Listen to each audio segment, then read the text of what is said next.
Hello, and welcome to the African American Federal Executives Association, otherwise known as AFIA's event to recognize public servants.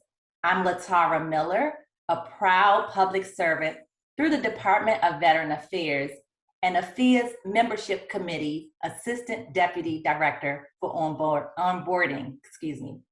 Since 1985, Public Service Recognition Week has been celebrated annually during the first week of May. That's right, for 36 years, we've set aside this week to honor both men and women who serve our nation as federal, state, county, local, and tribal government employees. All across our country, leaders participate in Public Service Recognition Week by issuing proclamations and hosting award ceremonies and special tribute events. Additionally, we get to hear messages about the value of public service. And that's why AFIA is hosting this event. We want you to hear from engaged leaders who are both short and long-term public servants. We've gathered a dynamic panel of public servants. But before I tell you who they are, I want to acknowledge two of AFIA's own public servants, Ms. Patrina Nelson and Ms. Michelle Smith. Patrina and Michelle will serve as co-moderators for what we're expecting to be a very inspiring conversation. Ms. Nelson is the Deputy Director of AFIA's Membership Committee and serves as a Senior Procurement Analyst at the Department of Health and Human Services. She's a graduate of AFIA's 2019 Fellows Program and a proud recipient of the Jacqueline Kennedy Onassis Jefferson Award for Public Service and Channel 9 USA Care Award. And Ms. Smith, she's AFIA's Membership Committee Assistant Deputy Director of Engagement and a graduate of AFIA's Excellence in Government Fellowship Program. She's the Director for Acquisition Compliance in the Department of Veteran Affairs, Office of Information Technologies, Office of Strategic Sourcing. I'll share a little bit about each of our four panel members before I turn it over to our moderators. Let's start with Ms. Katrina Brishman, a career member of the Senior Executive Service and currently serves as the Department of Health and Human Services Associate Deputy Assistant Secretary for Acquisitions. In this role, she advises the Deputy Assistant Secretary for Acquisitions on matters related to the HHS acquisition enterprise while ensuring delivery of transparent, best value solutions across the over 40 billion HHS acquisition portfolio. Previously, Ms. Brishman served at the Transportation Security Administration, U.S. Department of Homeland Security, and Defense Information Systems Agency. Ms. Brishman holds an MBA, a Master of Science in Human Relations, and a Bachelor of Computer Science and Business Administration. Our next panelist, Mr. Tony Williams, also a member of the Senior Executive Service, became Associate Commissioner for the Office of Technology and Survey Processing in September of 2019 at the Bureau of Labor Statistics. In this capacity, Mr. Williams oversees all information technology and survey processing operations in support of the agency mission. Before becoming Associate Commissioner, Mr. Williams served at the U.S. Department of Agriculture as the Associate Chief Information Officer for the Client Experience Center and as the Director of the Information Services Division and Chief Information Officer for the Economic Research Service. Mr. Williams also has served at the U.S. Office of Personnel Management and the Department of Justice. And prior to his government service, he spent considerable time in the private sector. Mr. Williams holds a Master's of Business Administration as well in Finance and a Bachelor of Science double major in Mathematics and Computer Engineering Technology. Our next panelist, Mr. Chad Breaker. Mr. Breaker is the Finance Manager and Assistant Deputy Director of Retention for AFIA's Membership Committee and serves as a program manager for the U.S. Citizenship and Immigration Services, where he provides strategic learning direction, instructional design, and training for 5 divisions that support the EB-5 program. Our final panelist is Ms. Jamila Harris. Ms. Harris is a member of AFIA's onboarding subcommittee. She's a healthcare education specialist at the Department of Veteran Affairs, Veterans Health Administration Employee Education System. And our Zoom operator for this event is Dr. Talantine Benjamin. Dr. Benjamin is a member of AFIA's membership subcommittee for engagement. She's the workforce integrator for the Missile Defense Agency. She is the agency's expert advisor to senior executives on the successful integration of the workforce of almost 9,000 civilian, military, and contractor support personnel. She is the first African-American female to be certified as a Lean Six Sigma Black Belt by the Missile Defense Agency. With all of that out of the way, I'll turn it over to our moderators. Katrina, Michelle? Thank you, Latara. This first question is for all of our panelists. Why did you choose public service? Mr. Williams, we'll start with you. Hello, everyone. First, thank you for having me as a participant and a panel member during our program, Recognizing Public Service. I guess for me, I first had the notion of considering public service during the September 11th events. It just seemed like there was a calling, and it took a little while, but a couple years after that, I actually made my first application for a federal position. Took over 2 years to actually get hired and selected for a position. So I started government service in 2006. But a lot of the calling had to do with the place that our country was in, and just believing that I could transfer the skills from the private sector to government service in order to make things better for the citizens at large. So. Thank you. Ms. Brisbane?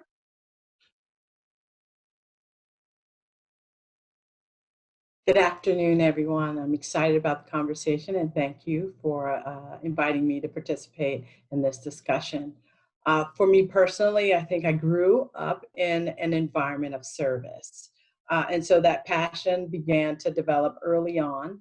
Moving on to adulthood, I became a military wife, and I spent quite a bit of time living in other countries. And so if anybody's ever been with the military in other countries, you have a full environment of folks that serve their country in various ways, both military and civilian. And so it actually worked to continue to fuel the passion that I already had. I spent several years before actually my current profession. I spent several years serving as a counselor and social worker, advising and counseling military families on various levels.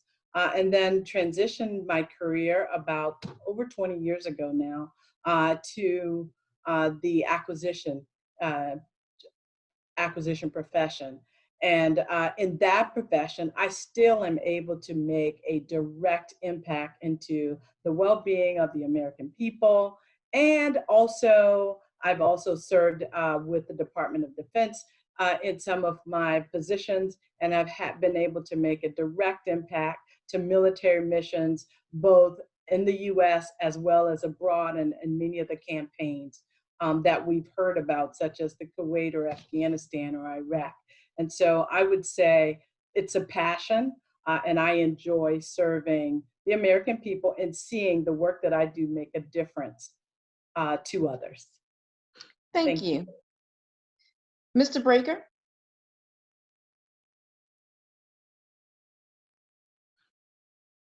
Thank you.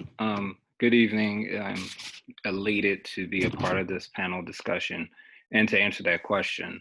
For me, it actually starts with my heritage. I have a a background in terms of my family members being a part of public service for some of my years. And so it was kind of an inherent type of transition for me to maneuver into the public arena in terms of servitude.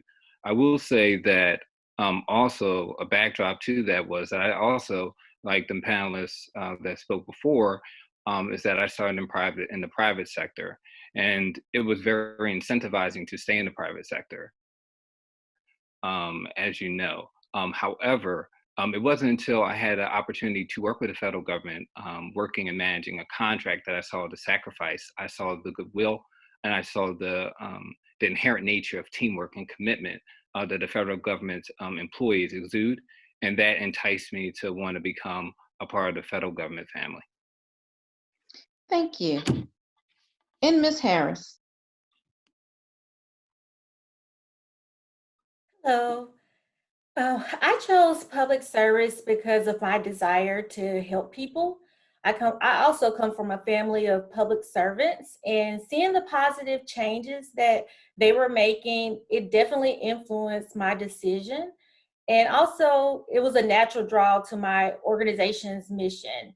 As a VA employee, I I come from a family of veterans as well. My husband's a veteran, many family members that are veterans. And so that makes me even more passionate about the work that I do in the training field. And it's exciting and rewarding to be a part of an organization that provides timely access to learning opportunities that can have a positive impact on delivering quality care. And thank you to all of our panelists, and thank you for all choosing public service. Katrina? Hi, this next question is for the senior executive service members. How you overcame barriers. And we're going to start with Ms. Brisbane. Great, good afternoon. Great question, because there are many of them to overcome. And at every level, you'll find there are new ones. So I have always had a few very basic rules for myself. And I have some young adults. My children are all adults, and I try to instill these things as they grow and develop in their own respective careers. First thing I learned is you must forgive every day. Sometimes those that you help are the ones that are not going to help you. And so my rule number one is forgive every day. Second is I never allow the issues of others to become my own. I make my own journey, I make my own path, and even when others may have difficulties maybe with me for whatever their own reasons may be, I do not allow that to become my own. I still manage my professionalism. I still make sure that I engage, and I do not take that on as my own personal issue. I own my goals, I own my progress, and I own my ultimate success. And so that's very, very important to me. And then finally, navigating the agencies, the organizations that you're in. I learn how to navigate, learn who are the influencers. And if that means I need a mentor or I need to engage with someone who may know the organization better, I'm teachable and I listen. And so that is very, very important in overcoming barriers, especially if you come into new places where you are not necessarily, I call it, you didn't grow up. You weren't a part of the fabric of that organization for a very long time. You may not know all of the folks that are influencers. It's important to learn that. And those are the things that I utilize personally to overcome barriers that I may run into in my career. Thank you. Thank you, Ms. Brisbane. Mr. Williams. Yeah. I would echo the comments of Ms. Brisbane that they're there, they're always present. And so I think you have to be able to navigate them and not allow them to reach into your core. I simply back up and try another route. I use the example with my mentees of situations where we're in Washington and I have to get to New York. I can fly to New York. I can take the train to New York. I can take the local train to New York. I can take the Acela train to New York, or I can drive to New York. Sometimes I might have to stop in Philadelphia and change trains in order to get to New York. But ultimately, I need to get to New York. And so I summarize by saying there's more than one way to get to victory. Mhm. After each disappointment, I do a self-analysis first. I look at my skill set. I look at what I might have done differently. I look at how I might change something within myself. And after I've done all of that, every once in a while, and this is my parting comment, what God has for you, nobody can take from you. So therefore, you keep trying. But ultimately, there are situations where the situation you're looking to step into is wired. And it took me years in the government space to learn that. You can't do anything about that. We're not going to wallow in that. We're going to pick up our ball. And as I say, we're going to go to another court where we can find the game that we can play. So that's how I deal with barriers and overcome them. I don't allow them to stop me. I back up and I try another route. Thank you, Mr. Williams. Michelle? As you know, this next question is for Mr. Breaker and Ms. Harris. You know, we spend time as leaders motivating those that we lead. How do you keep motivated? And I will start with Ms. Harris. That's a great question. I think my goals and values, they motivate me on a daily basis.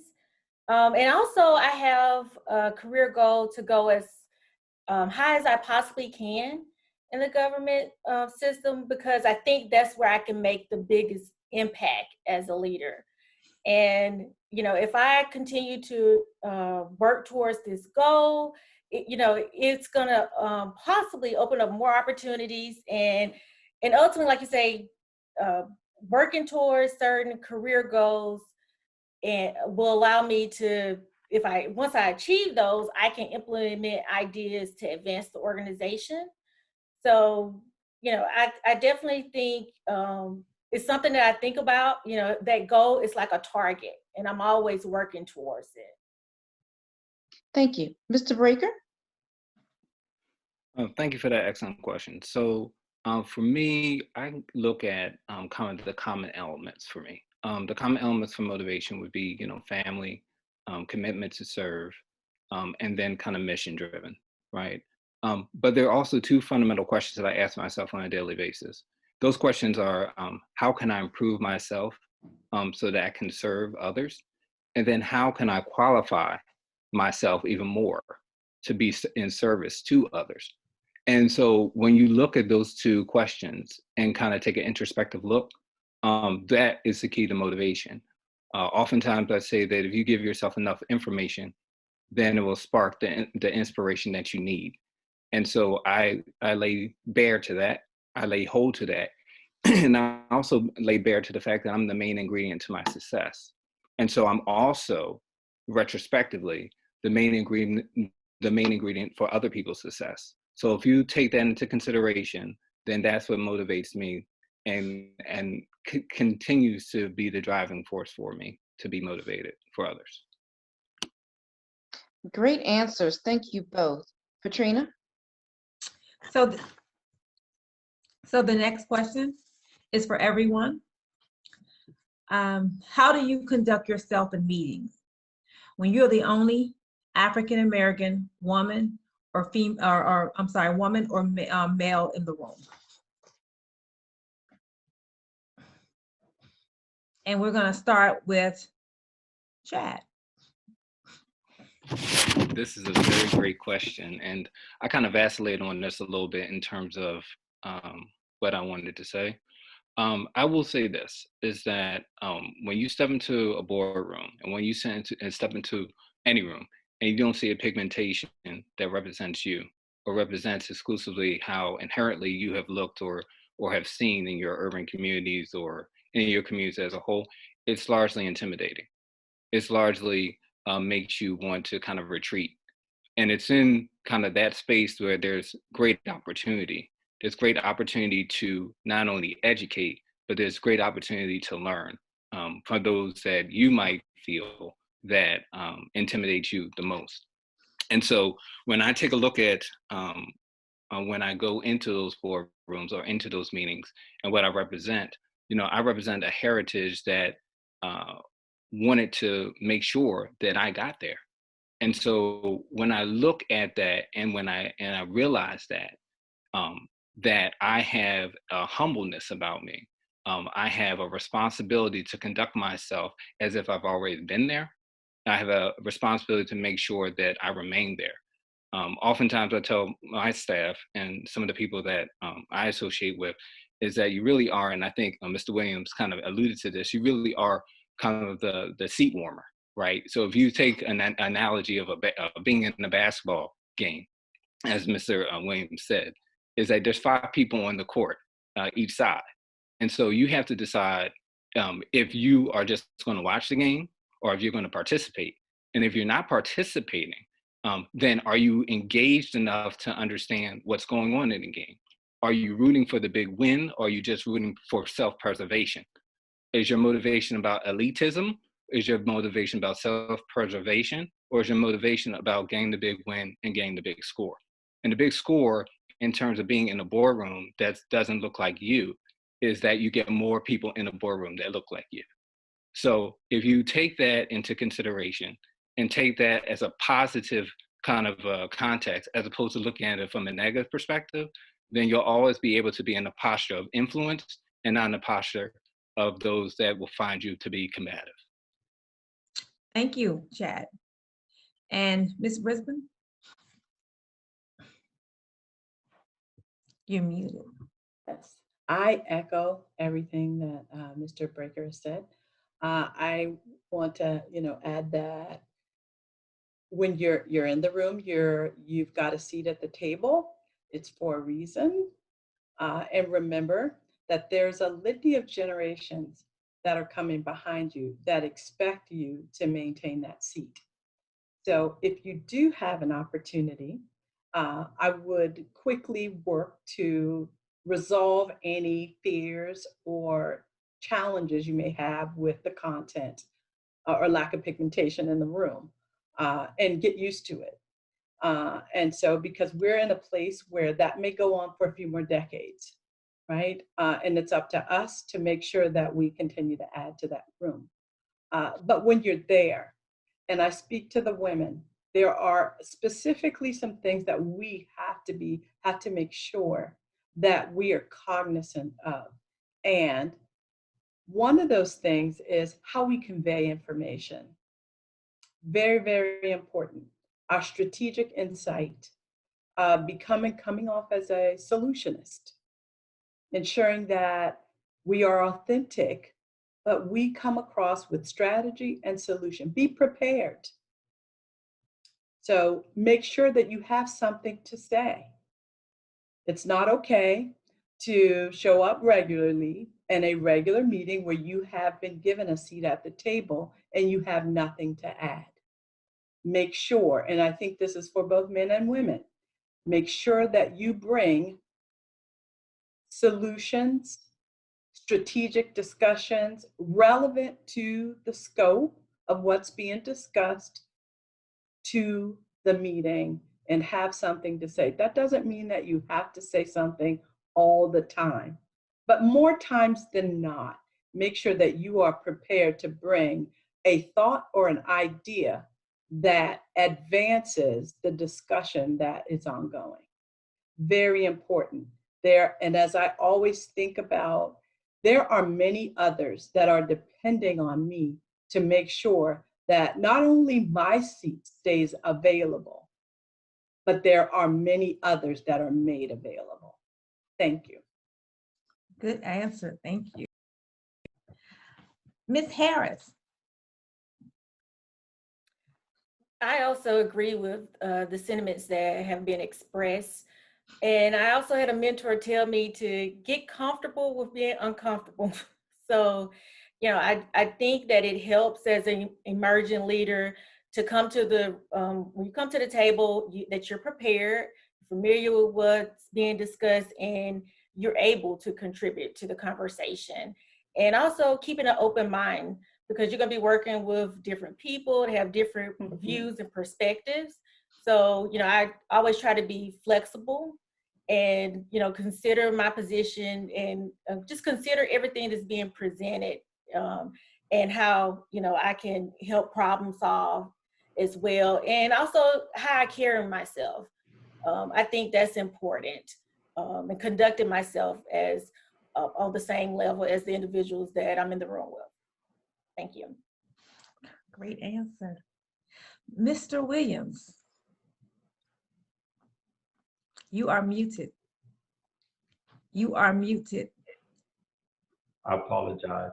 It's a great question, and the benefit of going last is that what I'm going to say has kind of been said already, and I'm going to say it, but in just a slightly different way. You know, I first have to, knowing that I am always the only person of color in the room, male or female. I am the only person of color on the executive committee at the Bureau of Labor Statistics. And so I always have to be my authentic self, whatever that is. I am emotionally intelligent, and I am capable, competent, and prepared. And to the point that my colleagues made, when I come into the room, I am prepared, and I do have something to say, and I do have something to contribute.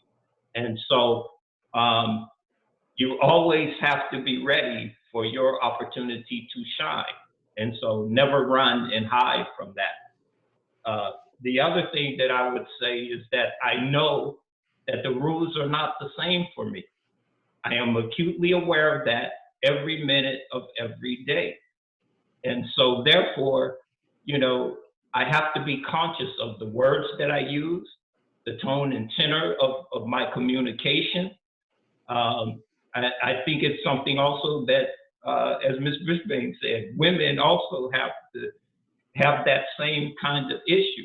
But I also know whose I am and who I represent. And I know that for my African American colleagues, especially those in subordinate positions, they're watching me.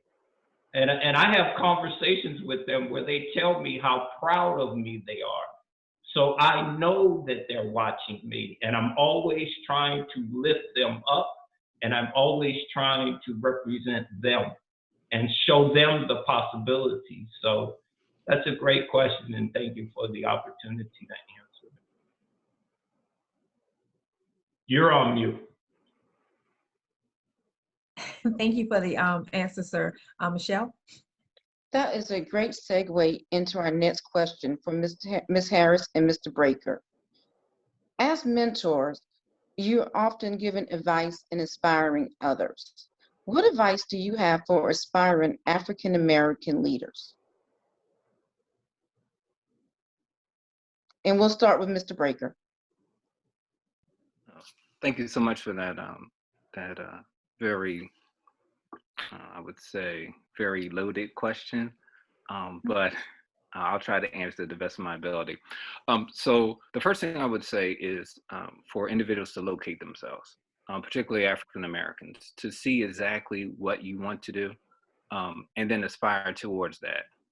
One of the things we often do as African American men is that we kind of take ownership where sometimes the ownership doesn't belong to us. As the panelist said before, is that you own your own your own kind of path, right? And so if it's not for you, then understand that that's not the path that you should go. And there's some other avenues that you can go towards. Um, Another thing is to make sure that you follow your path. And if your path again doesn't lead you to the road that you want to aspire to, then you seek some other alternatives. Get educated. Make sure that you talk to individuals that have the answers, as Mr. Williams said, of those that have been there, and not those that are currently in your situation. Because that's how we evolve as men. That's how we evolve as people. Another thing is to, and I said this earlier, is to check your motivation. Check your motivation drivers. If your motivation and your passion don't line up, then there's going to be a net of zero.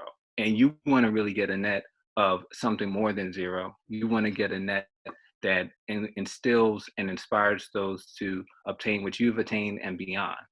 And so if you continue to look at your motivation drivers, if you continue to look at the fact that that you are important, as Mr. Williams said and others have said, that you are confident, you are competent, you're emotionally intelligent. If you take into consideration rather the aspect of someone else has already been in that seat that you are in, and someone else is in the background praying and making sure that they're doing the work so that you can go even higher, then you have a responsibility to be inspired. You have a responsibility to make sure that the next person behind you gets in front of you. And I believe that that is the best way to inspire the next generation. Excellent answer. Ms. Harris? Yeah, I also have to agree with Chad and what he mentioned about finding your path and focusing on, having a strategy for how you're going to achieve those goals. And I think it's important from being in the, going through the FIAS career development program, I've learned the importance of having a coach, a mentor, sponsor.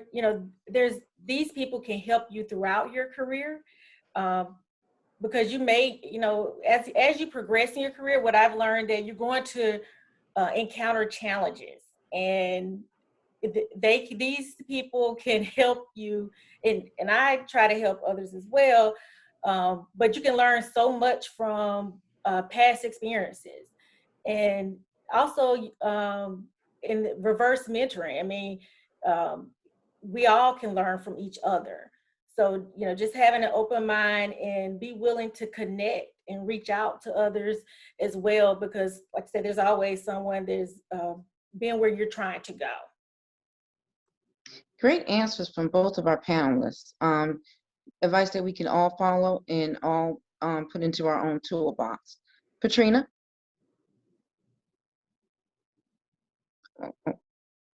Actually, I'm sorry. The next question is for all of our panelists. Do you believe that having African Americans in public service provide a different voice? And we'll start with Ms. Brisbane. I would say yes. The answer is yes. I believe that having a diverse group of individuals in public services provides a diverse voice. Cognitive diversity brings varying viewpoints, varying perspectives. People come from all cultures, regardless of whether we're African American. Just because we're African American, we don't all come from the same approaches, cultures, subcultures, and communities. So we all come with a different approach, a different thought process, different way of problem solving, and it's the same way in other subcultures. And as a result of that, diversity is so very important as we work to solve the nation's hardest problems. You've heard in the introduction that I'm the Associate Deputy Assistant Secretary for Acquisitions for HHS. So what that brings to mind immediately is pandemic and unaccompanied children. And so I can tell you the nation is facing two major challenges on its front, and one of them having now a year old. And so our teams come together, and we need a diversity of skill sets, a diversities of backgrounds and education, and both genders and cultures and subcultures to come together with different solutions for problem solving, different solutions for advancing the well-being of the American public, so that we come with solutions to be able to move beyond these things. So it's very, very important to have cognitive diversity in government, because the nation has very hard problems to solve. And guess what? We all don't understand all the pockets of America, right? And so if we bring that diversity, we will likely bring people that understand the varying pockets of America and how decisions will impact different groups of people across the country. Thank you. Thank you.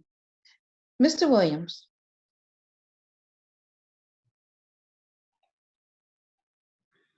So yeah, thank you for the question. I agree that African Americans do bring a unique set of life experiences, and so therefore we bring diversity to the table.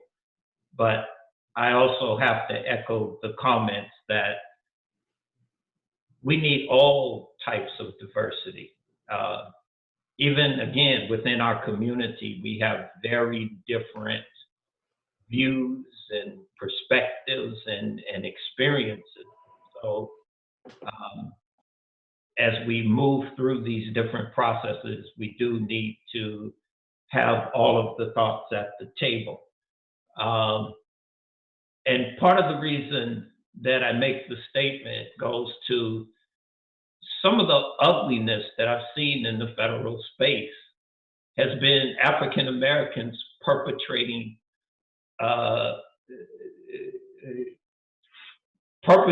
very negative things on other African Americans. And so, Jesse Jackson said years ago, have no permanent friends, only permanent interests. And so therefore, when I think about my professional journey, folks of other races have played pivotal roles in my success. While people who look like me have been some of my biggest obstacles and roadblocks. So at the end of the day, I think, yes, African Americans do have special talents and considerations, but I also think we need a broad, diverse view in order for us to be successful and achieve our missions. So thank you. Thank you for that answer. Ms. Harris? I also agree with what Mr. Williams mentioned, and but we live in a diverse society, so I definitely think representation is important, and also I think by having diversity, by fostering diversity, we have an opportunity to expand the talent pool and foster a positive work environment where everyone's voice matters. Thank you. Mr. Breaker? Yeah, thank you for the question. So it's imperative that our voice be heard. In many aspects and many facets of society, it has been silenced for so long. And so we have to take empowerment in our voice. But as the panelists have said, is that we have to be people of influence and not necessarily presence. And so if your influence can carry, then your presence will also carry. But oftentimes your influence carries far more weight, far more depth, far more influence than anything that you could possibly shout from the mountaintops. And so I think that we as African American people need to keep in mind that we have a responsibility to not only voice and voice and harmonize amongst each other in terms of our collective thought and our collective effort. But we also have a responsibility to make sure that we're re-engineering our thought process as it relates to how we treat our brethren, like Mr. Williams said, and not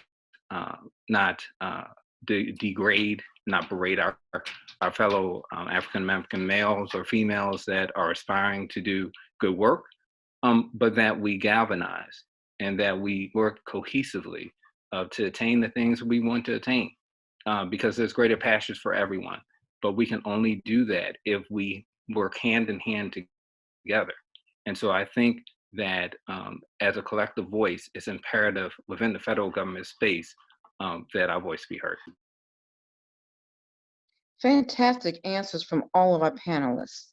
Katrina? So what I have the next two questions, but before I get into those questions, what I want to do is circle back to one of the questions that Michelle asked, and she asked those questions to Chad Breaker and to Ms. Jamela Harris, but I want for the senior executive service members to also answer those questions, and that question is, what advice do you have for inspiring African Americans? And if I can get you to answer that question, Mr. Williams, and then Ms. Brisbane. Thanks, Katrina.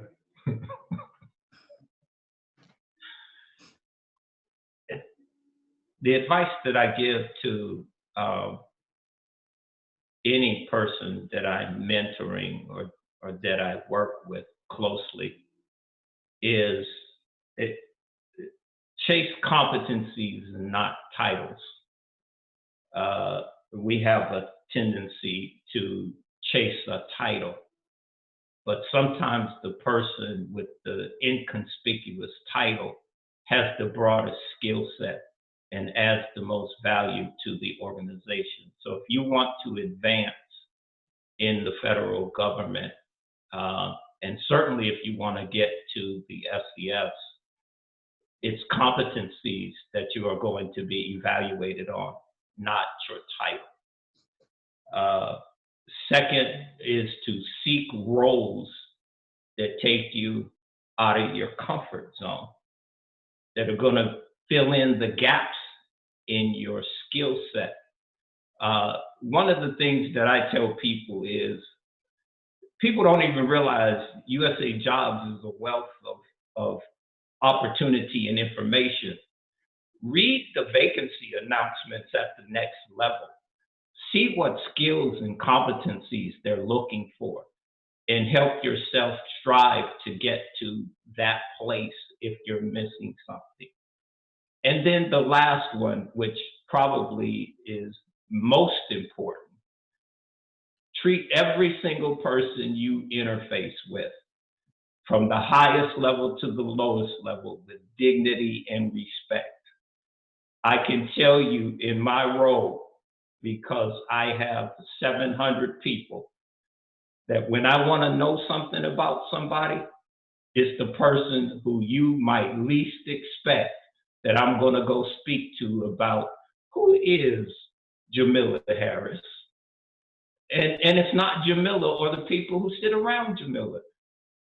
It's the janitor, it's the admin, it's the guard at the front desk, because those are the people who see you as your genuine self. And so that's my feedback. Thank you for that question. Great answer. Ms. Brisbane? Thank you for the question, Katrina. I'm going to try not to reiterate what other panelists have already said. So I've got a couple of things I would like to add. Want to say that be your authentic self. Now, someone said that. I just want to take it a little bit further. Being trustworthy, dependable, honest, all a part of your brand. Remember what you want to be known for. People may vassal back and forth as to whether they like your leadership style. However, your authenticity is what people will also remember you're trustworthy, dependable, and honest. Make sure that you're ensuring that that's how you conduct yourself as a leader. The next one is ensure that your engagements demonstrate your diversity. Sometimes it's comfortable to continue to engage with people that may be more like us. And that's whether or not they're African American or our same level or have the same skills that we have. Make sure that there is diversity in your engagement. Step outside your comfort zone and build relationships with multiple people, other departments, other agencies, industry. Grow your network. Demonstrate that diversity in how you engage and build strategic partnerships. In 2019, at the AFIA Leadership Development Conference, Mr. Clarence Crawford gave a discussion, and he talked a little bit about building a heat map. And that heat map represented his strategic partnerships. Some of those partners may need to be visited, drive by. Now, granted, we can't drive by on virtual network, but maybe we can make a call, or if you've got Teams, you can kind of call someone on the computer. But an email also. But those individuals, some of them may need to be contacted weekly. Some of them may need to be contacted bi-weekly, monthly, once or twice a year. It just depends on what they bring to your specific network, your needs, your portfolio of work, and your portfolio of friendships. But build strategic partnerships for yourself. And I said this earlier, and I'm going to say it again because I cannot stress this enough. Learn how to navigate the politics. That is one of the areas where I do see that we as African Americans do not do as well in. And why? A lot of times is we don't necessarily have others that are leading and guiding us. And sometimes we're just not teachable, right? So let's be teachable. Let's find those individuals that can help us navigate the politics. It's different in every place. So you've got to figure out who can help you. Sometimes one person might be able to help you in one organization, but they may not, their strategies may not work in another. And so you've got to figure that out, read the tea leaves around you, figure out who's the influencers, but learn how to navigate the politics. So very important. Thank you for that question. Thank you for those great answers. The next question I have, and it's for the senior executive service members. Do you have any regrets about choosing public service versus private? Now, I know what a CIO probably can make in public service. I definitely know what you can make for an acquisition for it, but you stay in public service. You've been in public service for a while. So just what inspires you to stay right here in public service? And Mr. Williams, if you can go ahead and give us an answer to that.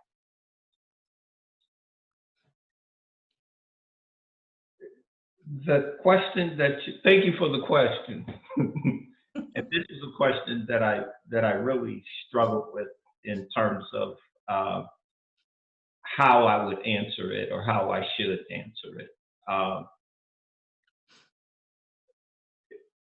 I took a considerable pay cut to come to work for the federal government. I came because of the call to service. And the last few years were the most difficult of my professional life. And I regularly regretted the decision to come to the federal government. I don't go to work to be unhappy. I love what I do. I am a technologist by trade. I passion for it. And I passion for seeing my customers do great things. And so, yeah, at times I regret, but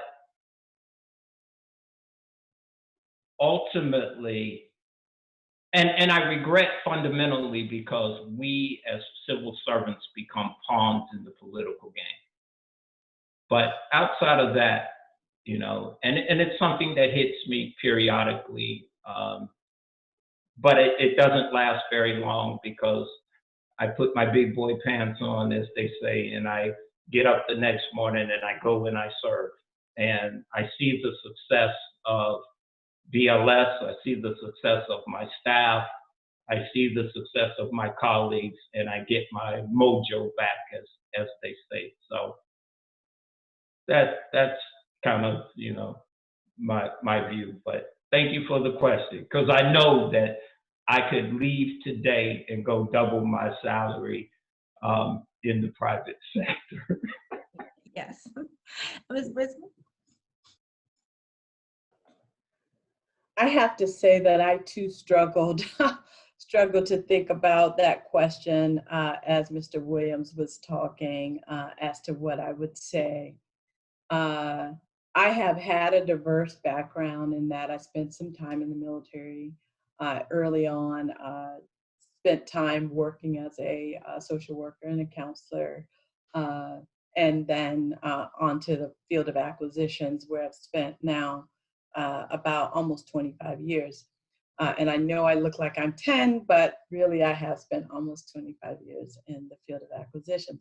So I will say that I have a broad base of interests. And so sometimes I will say that I wish I had taken a pause on my government service and maybe pivoted to private industry and figured out what that looked like on the acquisition side.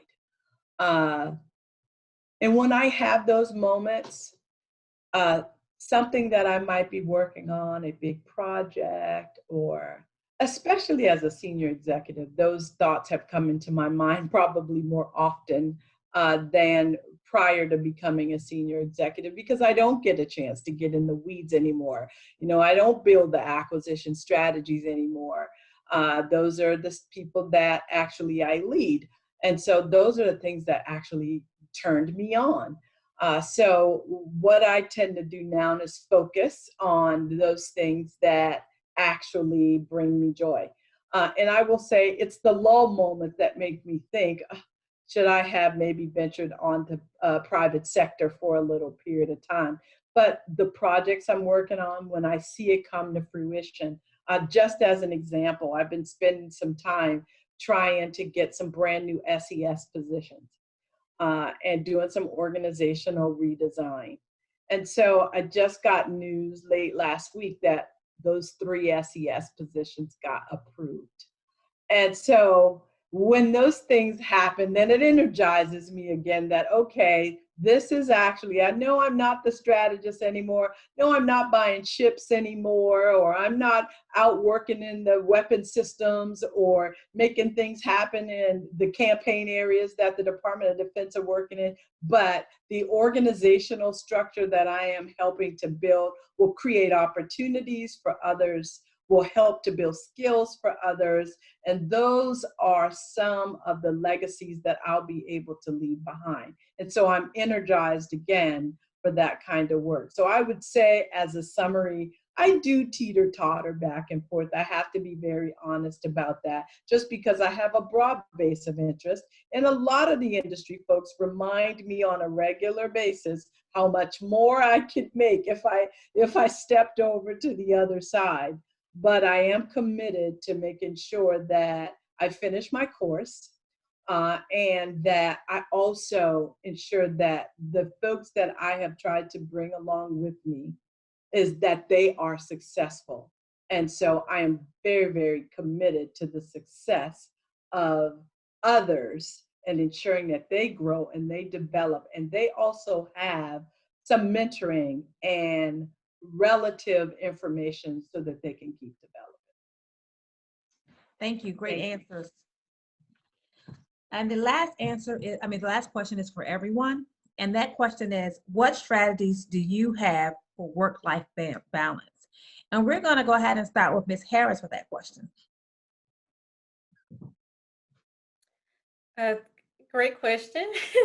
I thought about this one a lot, having a family, but for me, I found that um, to create that work-life balance, setting boundaries, detaching from work, and social engagement have been really helpful. And setting boundaries, working from home, teleworking, it's easy to, I guess, blur the lines and go into personal life or personal time. And so, I just try to, when work is over, work is over. And, but like I said, and that is because it's easy also to get burnt out from doing that, from working 24/7, skipping lunch. So, it's very important to detach, find some rest, hobbies. I've gotten more into hobbies, with detaching from work. And I was, as far as social engagement, it's been great to connect with others outside of work, and just from the different perspectives, even from a volunteering with AFIA, that's been a great opportunity to establish relationships outside of work and pursue other interests that I have.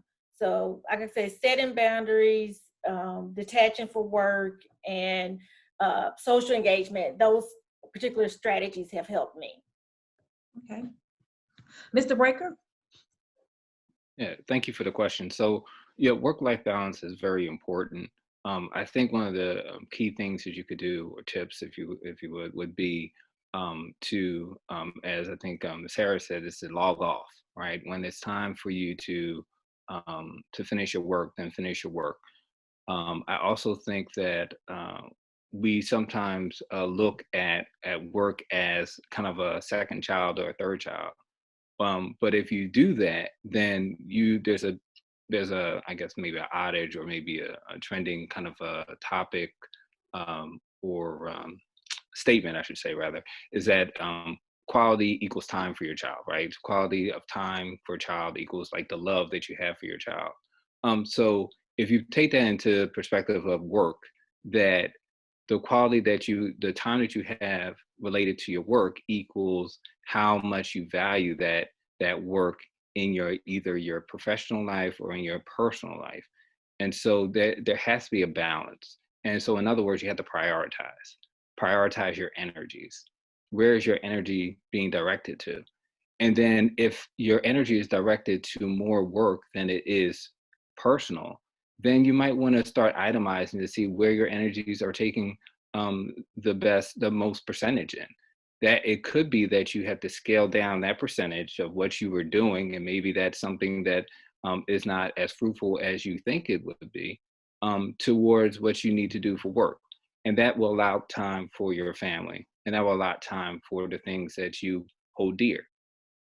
Having that type of healthy balance also helps with making sure, as Ms. Harris said, you don't have burnout, and that you don't um, hoist on any vices or any irregular behaviors that you would normally not showcase in the workplace. You won't have those type of errors that take place, because oftentimes we take our work home, but then oftentimes we bring home to our work, and that's when we mess up. There should be a stratification there. There should be a break time, and I think that above all, that you have to make sure that type of balance is in place in order to be successful. Because what you don't want to be is a public success and a private failure. Very good. Mr. Williams?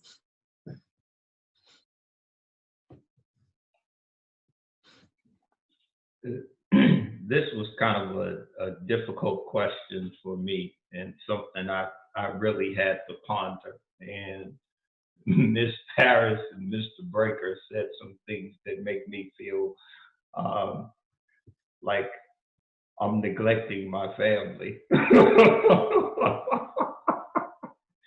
And so, you know, as a member of the SES, I can't say I've really found work-life balance. Um, I've always worked 50 to 60 hours a week. And in the current environment of COVID, and with this major focus on technology across the government, I am in the crosshairs of every major decision that the agency makes on a daily basis. So I routinely work 60 hours a week. My work day starts about 5:30 in the morning, and at 6:30 at night, I'm still logged in. And I can always I log into some system 7 days a week. And so finding that balance is difficult.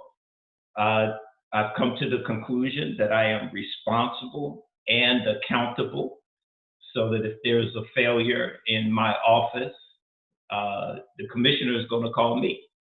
And so I try to stay on top of things, and I'm always trying to be out front, especially where our economic indicators are concerned, because the financial markets are moving based upon the data that comes out of BLS. And so that is the crux of my work. So, but having said that, and I think this is important, and this is kind of the message, my situation is my situation. Just like I've said to people, not all GS-14s are created equally, not all GS-15s are created equally, and not all SES positions are created equally. But this is my fourth SES role, and what I have learned in each of those roles, being a technology person, is that when the phone rings, you're going to answer if you're going to be successful. And so I think at a certain point, and I have worked with colleagues who said, after 5:30, I'm not going to answer you. And so those are the decisions that individuals have to make personally. I'm not there yet, because I come from the private sector, and I started my professional life at AT&T, where if there was a failure in a line, you were going to work until that line had traffic moving on it again. And that's the world that I come from, and that's what I'm used to. So don't use me as an example of work-life balance. I'm a failure. Thank you for that question. Great answer, Mr. Williams. Ms. Brisbane.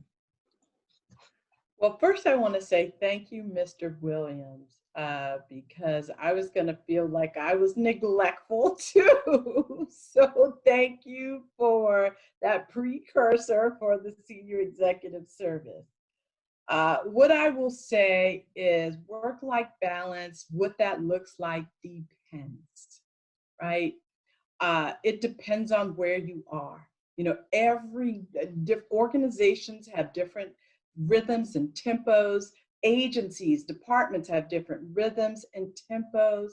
When I worked for the Department of Defense, yes, I did answer my phone and looked at my email on the weekends. So you have to decide where you are and what works for your organization. But most importantly, what I share, especially with mothers and wives, and to mothers and wives, because we tend to take on sometimes a lot of home responsibilities. If your life does not allow you to take on more responsibilities, it's wonderful to have that increase in your pay, and it's wonderful to have that new title, but there's an accountability and a responsibility that comes along with that.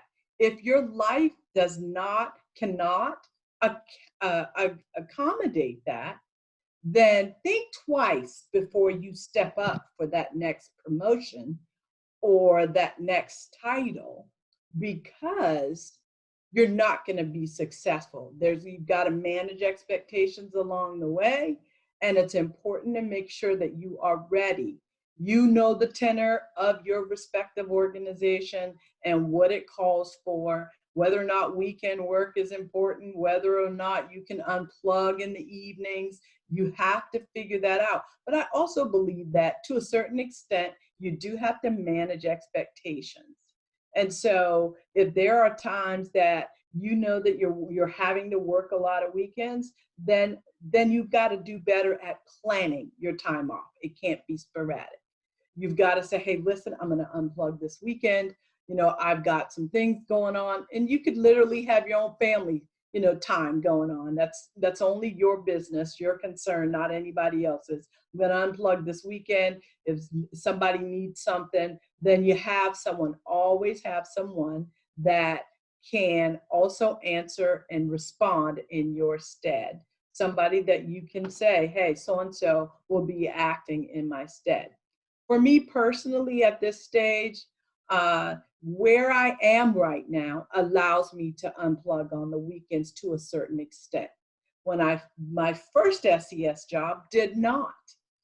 And so I did have to make sure I planned my time off. I was a little more strategic about that, ensuring that I would say, hey, I'm going to be unplugged this weekend, just to make sure. And then I'd make sure to say, hey, anything that comes up, contact so-and-so, right? And so, but in this role, I get a chance to not necessarily have to be on my phone or check an email all weekend. My normal rhythm is Sunday afternoon. I'm going to take a look at what I have for the week, any emails that have come in, and do I need to respond to things right now? And then when I respond to people, if it's not an urgent, especially my staff, I put an option on it for it to go out the next day, because I don't want others to feel like they've got to respond to me on the weekend. But I strategically plan my vacations. I do take my vacations 2 times a year. I will take my vacations. And then I do have my days where I feel like I'm burnt. And I said, you know, I need some time off. And I may take a day here, a day there, and just get a breather. And I do have my own hobbies that I do. I'm a musician. I'm learning to play golf. So those things actually help me to take my focus also away from work. My husband and I spend quite a bit of time doing things together. That's another area where I strategically make sure that I'm away from the work that I might be thinking about, and so that I can be focused on other things. And that's how I get my work-life balance. Thank you. Thank you. Those are great answers. And this concludes our this segment. We've answered all the questions. Is there anything else you have, Michelle Smith? If any of our panelists, do you have any parting words? Quickly. Mr. Williams? Yes. Thank you again for the opportunity to speak to you all and to share the stage with my fellow panelists.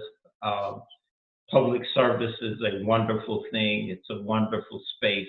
And I think most of us that are in public service got a calling at some point to want to contribute, to want to make a difference to our communities and to the country. So wherever you are, I say thank you and let you know that you are appreciated. As a government leader, as well as a citizen of this country, you are greatly appreciated. So thank you again. I really appreciate the opportunity. Mr. Breaker? Thank you so very much. I just wanted to thank all the panelists and the group here for assembling and being so candid, giving nuggets of wisdom of what we should do, what we shouldn't do, and how we should do it. I think, as Mr. Williams says, Public Service Recognition Week and just being a public servant is one of those things that you have to recognize yourself on a daily basis, because sometimes you don't get that recognition from others.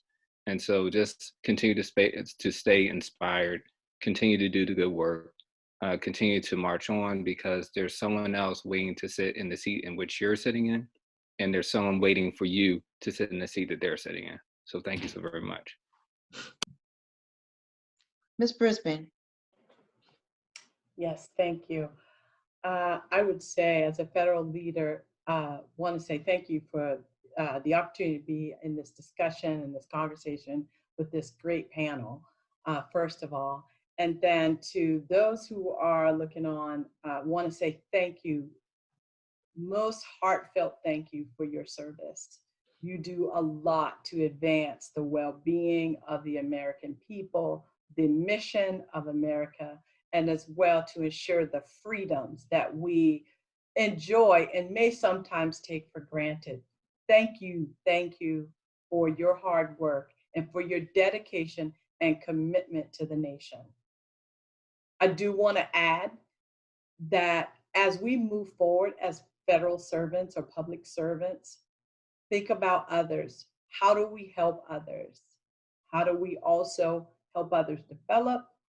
It could be review a resume. It could be help with ECQs, help with interview questions, or just encouragement. How do we help others? Let's continue paying it forward and bringing along others that also have the capability and skills that can be leaders in our government. Thank you. Ms. Harris? I just want to say thank you for the opportunity to share my experiences as a public servant. And something that stands out to me is I think with public service, it's mission first, but people always. And so I'm glad to work in the public sector and being able to contribute. And whether, I'm thankful for opportunity to just share my experiences and also learn. I've learned a lot even from being on the panel. It's been a great opportunity to see more ways that I can also contribute. So thank you. Thank you all for your service, and thank you all for participating in this panel. Latara?